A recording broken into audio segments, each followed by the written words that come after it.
Hello mga lalabs, ito ay mandarin orange, press na press. Binili ko kanina sa market. Ang tamis, mura lang dun sa pinagbilang ko. 3 kati is $20. Dito sa palengke sa amin is 25. Yung 2 kati. Mura lang siya, ang tamis, press na press. Kain tayo mga lalabs.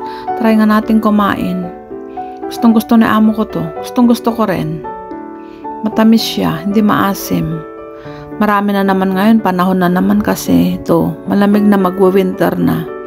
Maraming orange. Ganito mandarin.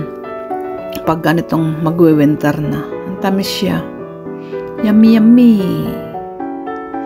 Enjoy watching. Kain muna tayo. Sige lang, dampot lang kayo kung gusto nyo rin kumain. At magbalat na rin kayo. Nakakain ako ng 5 peraso. Busog na ako. Tamis. Ganda, diba? Pagkahinog.